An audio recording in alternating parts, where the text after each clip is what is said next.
Oleh Tuhan Yesus Kristus, kita bersama-sama akan memperhatikan firman Tuhan yang terambil dari kitab Dua Raja-Raja, pasal yang ke-18, ayatnya yang pertama sampai ayat yang ke-8.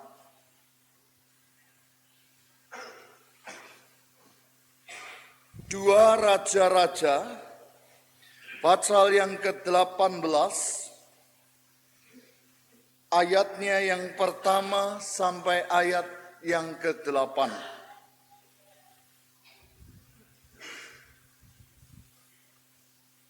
Dua Raja-Raja pasal 18 ayat yang pertama sampai ayat yang ke-8, yang demikian difirmankan dalam firman Tuhan. Hizkia, Raja Yehuda. Maka dalam tahun ketiga zaman Hosea bin Ela, Raja Israel, Hizkia anak Ahaz, Raja Yehuda menjadi raja. Ia berumur 25 tahun pada waktu ia menjadi raja, dan 29 tahun lamanya ia memerintah di Yerusalem. Nama ibunya ialah Abi, anak Sakaria. Ia melakukan apa yang benar di mata Tuhan, tepat seperti yang dilakukan Daud bapa leluhurnya. Dialah yang menjauhkan bukit-bukit pengorbanan, dan yang meremukkan tugu-tugu berhala, dan yang menebang tiang-tiang berhala, dan yang menghancurkan ular tembaga yang dibuat Musa. Sebab sampai pada masa itu orang Israel memang masih membakar korban bagi ular itu yang namanya disebut Nehustan. Ia percaya kepada Tuhan Allah Israel, dan di antara semua raja-raja Yehuda, baik yang sesudah dia maupun yang sebelumnya, tidak ada lagi yang sama seperti dia. Ia berpaut kepada Tuhan, tidak menyimpang daripada mengikuti Dia, dan ia berpegang pada perintah-perintah Tuhan yang telah diperintahkannya kepada Musa. Maka Tuhan menyertai dia, kemanapun juga ia pergi berperang, ia beruntung. Ia memberontak kepada Raja Asyur dan tidak lagi takluk kepadanya. Dialah yang mengalahkan orang Filistin sampai ke Gaza dan memusnahkan daerahnya, baik menara-menara penjagaan maupun kota-kota yang berkubu. Sampai sedemikian jauh pembacaan firman Tuhan, dan yang berbahagia ialah setiap kita yang selalu rindu untuk mendengar firman-Nya, menyimpan dan mencoba melakukan dalam kehidupan nyata ini. Hosiana. Jemaat yang dikasihi oleh Tuhan Yesus Kristus, di dalam sebuah pertemuan dari beberapa orang pendeta yang bersama-sama nonton di televisi, terdapat satu komentar yang menarik di mana seorang pendeta nyelatuk ketika melihat kunjungan dari seorang presiden dari negaranya ke negara lain. Kunjungan presiden dari negaranya ke negara lain itu, saudara-saudara, diiringi dan diikuti oleh tim kepresidenan yang terdiri dari beberapa menterinya, kemudian terdiri dari beberapa pengikutnya, dan menteri-menteri ini saudara bersama dengan keluarganya dan rombongan ini saudara-saudara seluruhnya sampai satu pesawat jumlahnya. Lalu seorang pendeta ini berkomentar, waduh, jadi pendeta ini tidak enak jadi presiden. Karena dari presiden itu semuanya disiapkan, semuanya ada, dan apa yang dia mau, dia tinggal perintah dan itu akan terlaksana. Nah, saudara-saudara, memang menjadi seorang presiden, menjadi orang yang ada di level atas, itu bukan suatu hal yang mudah untuk kehidupan. Sebab nyatanya saudara-saudara bahwa orang-orang yang di level atas ini seringkali sangat sulit untuk mendapatkan saran, untuk mendapatkan kritik, atau untuk menerima itu semuanya di dalam kehidupannya. Kita melihat di negara kita, saudara-saudara, berapa banyak komentar-komentar yang dilakukan kepada orang-orang di DPR, MPR, di tempat lain. Tetapi seringkali saran atau kritik itu tidak ditanggapi. Memang saudara, orang seringkali mengatakan bahwa kehidupan orang yang seringkali jatuh itu adalah orang yang tidak mampu. Seringkali justru orang miskin itu orang yang seringkali jatuh di dalam banyak godaan. Tetapi saudaraku, rupanya bukan hanya itu. Justru orang-orang yang kadang-kadang menerima berkat yang berlebih, orang yang kadang-kadang ada di level atas, itu seringkali juga mengalami godaan yang luar biasa, yaitu merasa bahwa semuanya bisa berjalan tanpa Tuhan harus menyertainya. Mereka mengatakan begitu mudah usaha yang dilakukan, begitu mudah mengumpulkan harta benda, sehingga tidak memerlukan Tuhan di dalam kehidupannya. Godaan ini, saudara-saudara, adalah godaan yang lain terhadap orang-orang yang ada di level atas. Orang-orang yang diberkati lebih, orang-orang yang menerima berkat lebih, orang-orang yang diberi kekayaan lebih. Oleh karena itu godaan bagi si miskin dan si kaya itu sama beratnya. Tapi pada pagi hari ini saudara-saudara, saya ingin mengajak saudara untuk melihat seorang yang ada di level atas. Seorang yang bernama Hizkia, seorang yang memiliki segala kekayaan, seorang yang memiliki segala kuasa. Tetapi sikap Hizkia ini, saudara, adalah sikap yang sungguh-sungguh berbeda dengan orang-orang lain. Kenapa saya katakan berbeda? Karena di saat-saat dia ada di level atas, saat-saat dia ada di puncak kejayaannya, Hizkia tidak terjatuh. Kalau kita memperhatikan firman Tuhan yang kita baca tadi, yang pertama kita melihat dikatakan bahwa Hizkia adalah seorang raja yang hidupnya difokuskan kepada Tuhan. Seorang raja yang hidupnya diarahkan kepada Tuhan. Dalam ayat yang ketiga, 5 dan 6, saudara. Di sana dikatakan bahwa hidup Hizkia itu benar di hadapan Tuhan. Hizkia itu percaya penuh pada Tuhan. Dan Hizkia itu berpaut di dalam hidupnya. Di dalam jalan hidupnya terhadap Tuhan. Saudara, siapa Hizkia ini? Hizkia adalah seorang raja yang diangkat menjadi raja di Yerusalem itu pada usia 25 tahun. Saudara bayangkan usia ini adalah usia yang sangat labil bagi banyak orang, bukan? Pada usia 25 tahun ini orang muda masih emosi, orang muda masih menginginkan rencana-rencana hidupnya. Tetapi pada usia ini, saudara, Hizkia harus menjadi raja. Pada usia muda ini dia harus memimpin. Pada usia muda ini dia harus menjadi teladan. Pada usia ini dia harus menyelesaikan banyak masalah dari orang-orang Israel yang dipimpinnya. Dan itu tentu tidak gampang. Untuk memimpin itu dibutuhkan kebijaksanaan, dibutuhkan hikmat, dibutuhkan pengalaman. Dan ini belum dimiliki oleh Hizkia. Tetapi Hizkia toh berhasil. Kenapa? Karena dikatakan Hizkia itu selalu hidup benar di hadapan Tuhan. Dia selalu percaya bahwa Tuhan mampu menolongnya. Dan dia selalu berpaut kepada Tuhan. Berpegang kepada Tuhan di dalam segala persoalannya.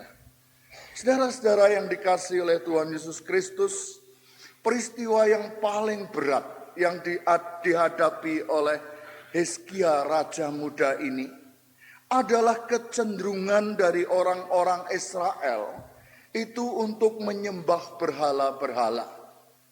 Salah satu berhala yang disembah itu adalah Nehustan. Berhala Nehustan ini apa? Untuk kita tahu, saya mengajak saudara untuk sedikit berkilas balik. Peristiwa ini diawali dengan peristiwa bangsa Israel yang dipimpin oleh Musa meninggalkan tanah Mesir.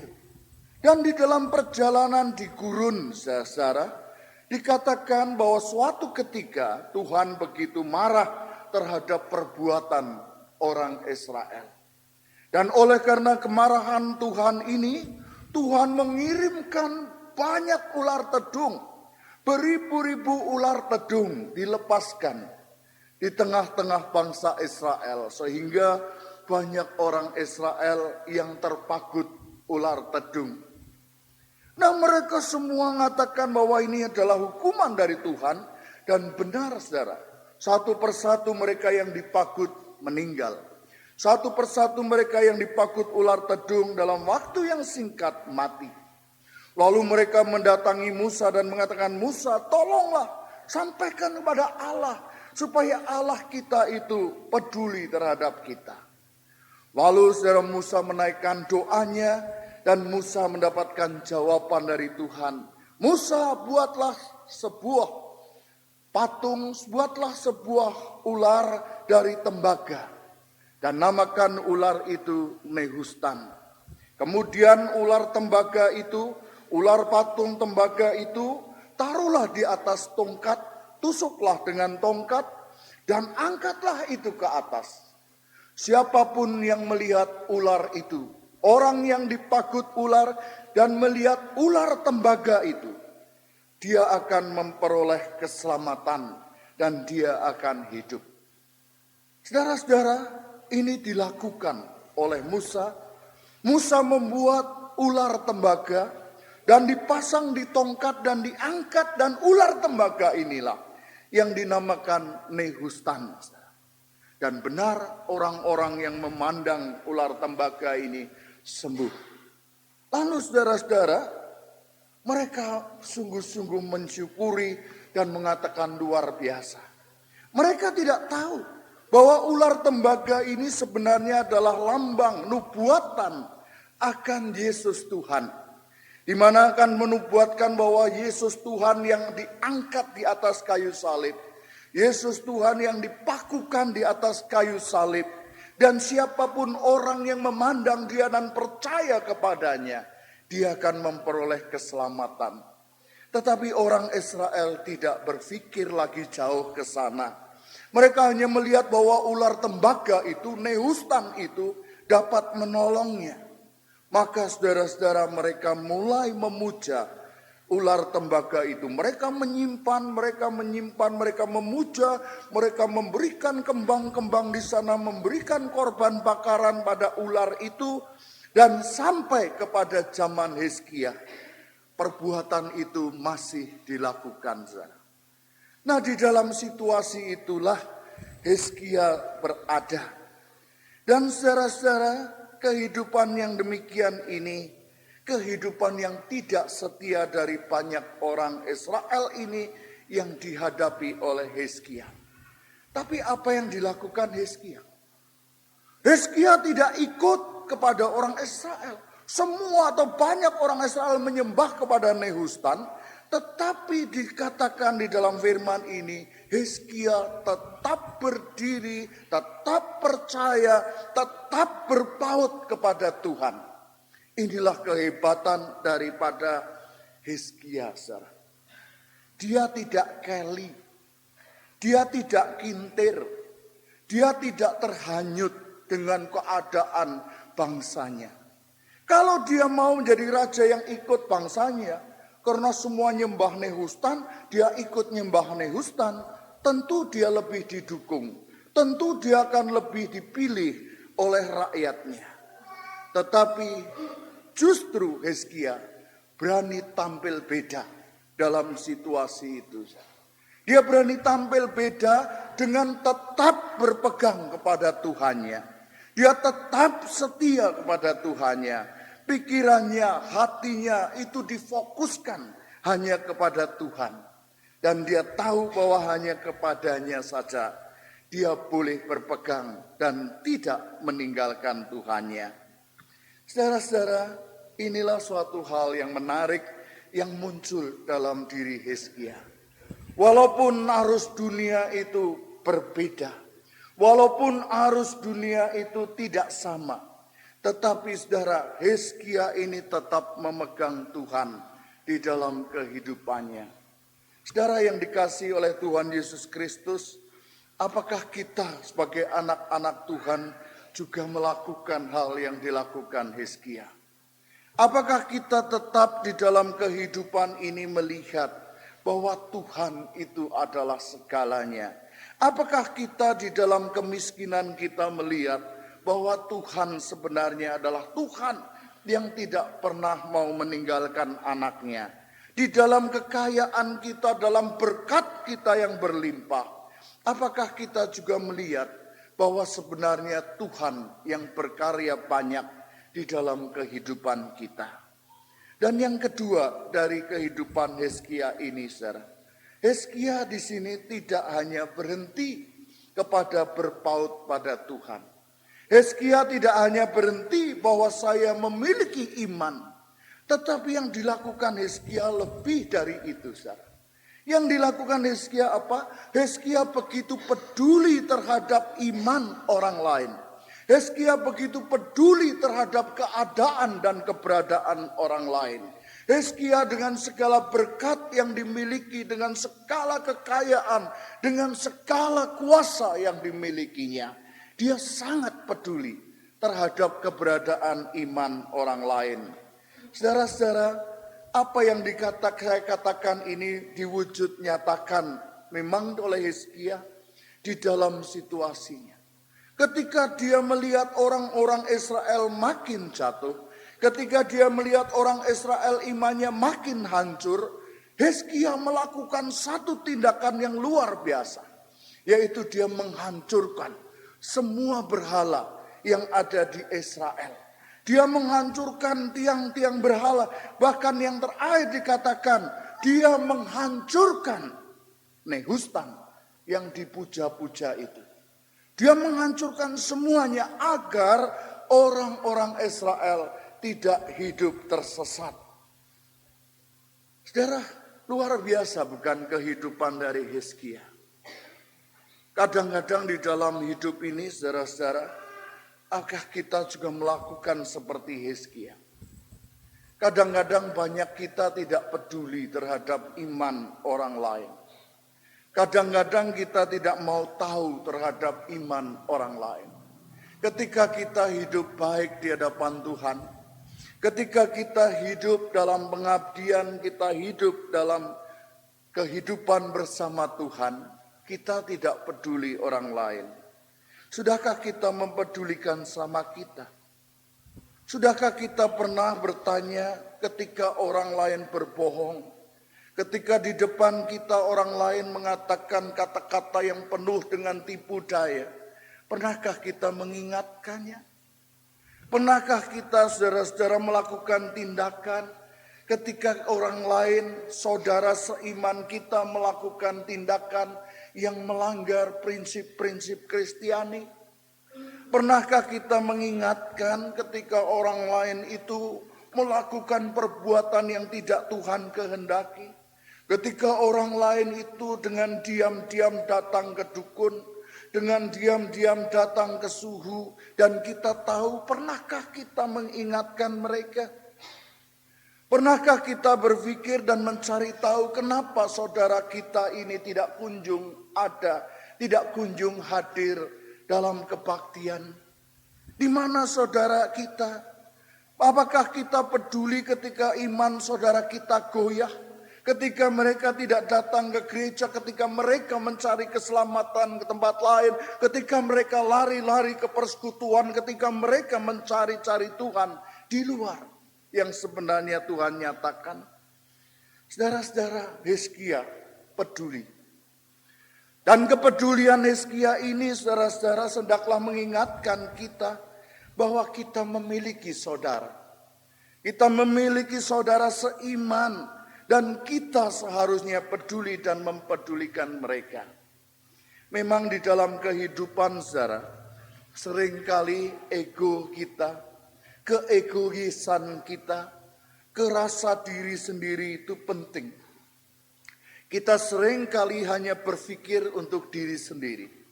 Ada sebuah cerita yang menarik, saudara, tentang dua orang pelaut yang pada suatu ketika kapalnya karam dan akhirnya dia berusaha ke pantai dan dua orang ini yang selamat, lainnya binasa. Lalu dua orang ini selamat sampai di sebuah pulau. Tapi di pulau itu dihuni oleh sekelompok orang yang tidak mau diganggu privasinya. Mereka tidak mau kedatangan orang lain. Lalu orang-orang ini mengatakan, saudara-saudara, lebih baik kita bunuh dua pelaut ini.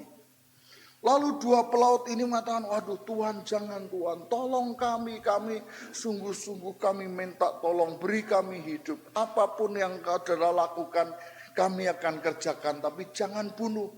Kami punya keluarga, kami punya istri, punya anak. Tolong kami, jangan bunuh kami. Nah, akhirnya ratapan-ratapan ini, saudara-saudara. Lalu kepala suku di sana mengatakan, baik, kalau memang kamu tidak mau kami bunuh, sekarang kami punya satu permintaan. Kalau kamu dapat melakukan, saya tidak akan membunuh. Saya akan melakukan, mungkin memberi hukuman yang berbeda. Apa Tuhan yang harus kami lakukan? Sekarang kami lepas saudara-saudara di pulau ini, di hutan di pulau ini, dan tolong cari buah yang belum pernah kami makan. Buah yang belum pernah kami temukan. Nah, kalau saudara menemukan itu, nanti kami akan ampuni. Dan saudara benar, saudara-saudara, dua orang ini dipisah, satu ke kiri, satu ke kanan, dengan diberi waktu 5 hari untuk mencari buah yang belum pernah dimakan. 5 hari kemudian, pelaut A datang, saudara, menghadap kepada kepala suku dan orang-orang di sana. Dia datang membawa sebuah buah, dan buah yang dibawa ini ternyata buah salak, saudara. Salak, mungkin salak pondok, mungkin dibawa, saudara. Lalu orang-orang ini, kepala suku ini bilang, ini buah yang kami tahu, ini buah salak. Ini kami sudah sering makan. Nah, karena saudara tidak menemukan buah yang aneh, maka kami hukum. Sekarang buka baju, tengkurap. Lalu buah salak itu digosok-gosokkan di punggungnya.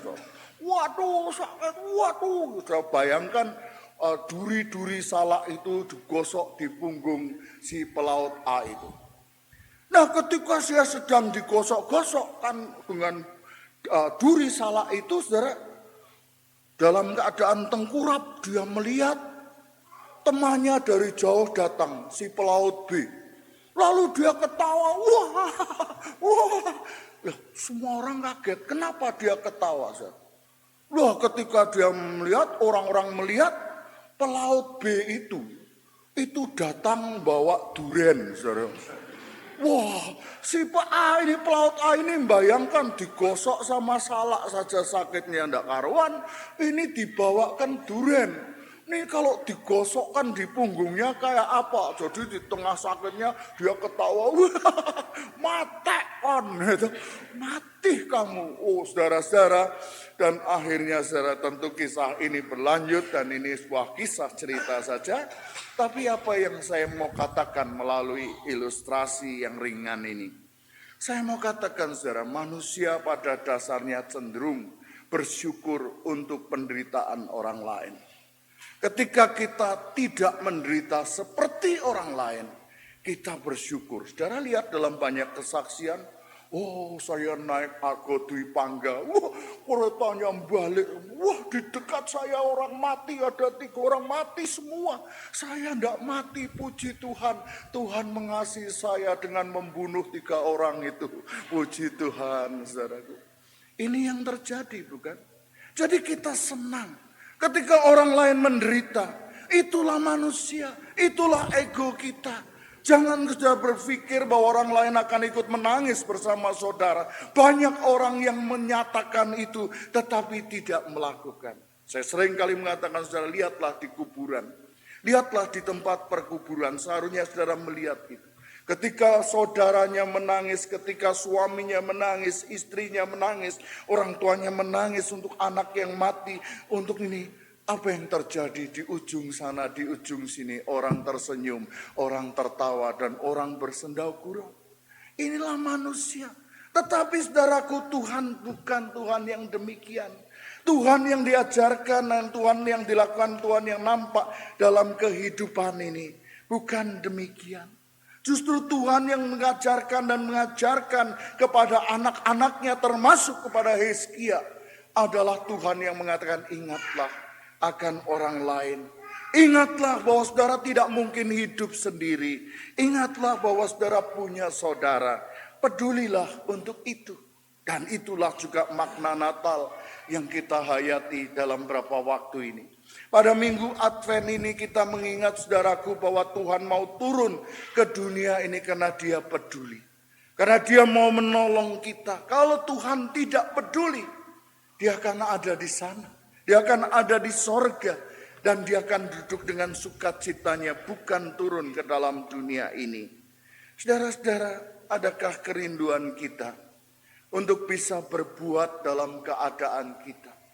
Adakah kerinduan kita dalam berkat yang penuh, dalam berkat yang berlimpah yang Tuhan berikan, untuk kita peduli terhadap orang lain? Adakah kita memiliki kerinduan untuk bisa berbuat sesuatu yang menyukakan hati orang lain? Adakah kita rindu untuk kita mewujudkan Natal itu di dalam kehidupan? Bahwa kita datang bukan hanya untuk kita sendiri. Saudara, firman Tuhan ini akan saya akhiri dengan sebuah kisah yang ditulis oleh Sharon Palmer. Kisah ini ditulis dalam sebuah buku dan saya membaca buku ini, saya begitu tertarik dengan kisah ini. Sharon Palmer ini, saudara-saudara, tinggal di San Francisco di Amerika. Pada suatu ketika dia menulis kisah ini, karena Sharon ini, saudara-saudara, pada suatu ketika berkunjung ke sebuah mall di kotanya. Dan ketika dia berkunjung di mall ini, saudara-saudara, dia melihat kebetulan lewat di tempat permainan anak-anak. Dan dia melihat seorang anak gadis kecil sekitar umur 6 tahun sedang milih boneka. Lalu di belakangnya ayahnya mengikutinya. Pakaiannya baik dan uang yang dipegang rasanya cukup banyak. Dari penampilannya nampak bahwa dia seorang yang kaya. Lalu saudara-saudara, dia memilih boneka yang terbaik dan yang mahal. Kemudian dia menengok pada ayahnya. Dan dia mengatakan, ayah, apa boneka ini boleh saya beli? Apakah uang saya cukup? Lalu ayahnya mengangguk dan mengatakan, iya boleh. Nah saudara, si anak gadis kecil ini begitu bersuka cita. Tapi ketika dia melewati bagian mobil-mobilan, dia melihat seorang anak laki-laki kecil yang seusia dengan dia sedang memperhatikan mobil-mobilan merah. Mobil yang bagus. Dan di belakangnya juga ada ayahnya. Dan dia juga membawa uang, tapi dalam genggaman uang itu dalam tangannya Sharon Palmer mengatakan mungkin tidak lebih dari $5. Tentunya uang sana kita tidak tahu nilainya. Lalu di situ dikatakan, saudara, ketika dia membawa mobil-mobilan ini berbalik kepada ayahnya, si ayah ini menggelengkan kepalanya. Saudara, nampak bahwa anak laki-laki ini memang tidak sekaya anak perempuan dengan pakaiannya, dengan jaketnya yang kekecilan. Tapi si perempuan ini, anak perempuan ini merhatikan. Lalu dia beralih ke mobil-mobilan yang lebih kecil. Kembali dia menoleh kepada ayahnya. Dan ayahnya kembali menggeleng. Saudara. Dia memilih yang lebih kecil lagi. Kemudian dia menoleh ketiga kalinya pada ayahnya. Dan ayahnya menggeleng lagi. Akhirnya dia berpindah ke bagian buku. Dan dia membeli sebuah buku tempel. Buku untuk menempel gambar-gambar, dan ayahnya mengangguk memperbolehkan. Anak gadis ini memperhatikan, anak kecil ini memperhatikan. Kemudian begitu anak laki-laki ini beringsut, dia cepat-cepat datang di bagian mobil itu dan mengambil mobil merah itu. Dia membeli mobil merah itu dan ayahnya mengatakan suatu, lalu si Sharon ini melihat si anak perempuan ini, anak kecil ini berbisik-bisik dengan orang tuanya. Lalu apa yang dilakukan? Dia membawa mobil merah ini langsung ke kasir. Dan kemudian saudara-saudara, dia mengatakan sesuatu pada kasir itu, dia berbicara, berbisik, dan si kasir itu tersenyum. Lalu apa yang terjadi? Iring-iringan ke kasir itu dimulai dari anak perempuan kecil. Kemudian di belakangnya Sharon Palmer. Dan di belakang Sharon Palmer ini adalah anak laki-laki dan ayahnya. Ketika Sharon Palmer selesai membayar, di belakangnya anak laki-laki, lalu si kasir mengambil bungkusan mobil itu dan mengatakan, "Selamat saudara mendapat hadiah untuk urutan pengunjung mall ini, supermarket ini." Wah, anak itu membuka hadiahnya dan dia bersuka cita. Dia ketawa, dia mengatakan, "Wah ayah, saya dapat hadiah yang luar biasa." Dan si Palmer ini, Sharon Palmer, memperhatikan anak kecil yang tadi melepaskan bonekanya dengan membelikan mobil-mobilan ini, tersenyum di depan kasir itu dengan giginya yang ompong. Saudara. Tapi apa yang terjadi? Sharon Palmer mengikuti terus sampai ke mobil. Dan pada waktu itu dia mendengar orang tuanya bertanya, "Anakku, kenapa kamu lakukan itu?" Lalu anak kecil ini mengatakan, "Papa, bukankah papa, mama, dan nenek memberikan uang buat saya agar saya mendapatkan kesukacitaan, agar saya membeli sesuatu yang menyukacitakan saya, yang menyenangkan saya?" Bapaknya mengatakan, "Iya benar. Nah ayah, saya sudah melakukan." Saudara, kalau ini terjadi atas diri kita, bukankah luar biasa? Kalau setiap kita mau peduli terhadap orang lain, kita masih bisa berbuat banyak dengan apa yang kita lakukan. Dan bukankah ini juga makna dari Natal yang kita akan terima? Yesus Tuhan menyukakan saudara. Yesus Tuhan menyukakan kita. Karena saudara dan saya yang seharusnya terbuang oleh karena kehadiran dan kematiannya, saudara dan saya mendapatkan sukacita yang lebih. Saudara, Tuhan menyertai saudara. Di hidup saudara apapun yang terjadi, Tuhan mau menolong saudara. Kalau kita melakukan seperti Yesia, berpaut, berpegang, percaya, dan kita sungguh-sungguh memiliki kerinduan, berbuat yang paling baik buat Tuhan, dengan mempedulikan sesama kita. Bukan hanya dalam wujud uangnya, saudara. Jangan salah kita hanya, kalau gitu beri orang lain duit. Bukan. Tapi bagaimana dengan imannya? Bagaimana dengan kehidupan? Bagaimana dengan persoalan dan masalahnya? Jika saudara ada di sana, saudara akan sungguh-sungguh merasakan Natal itu. Amin.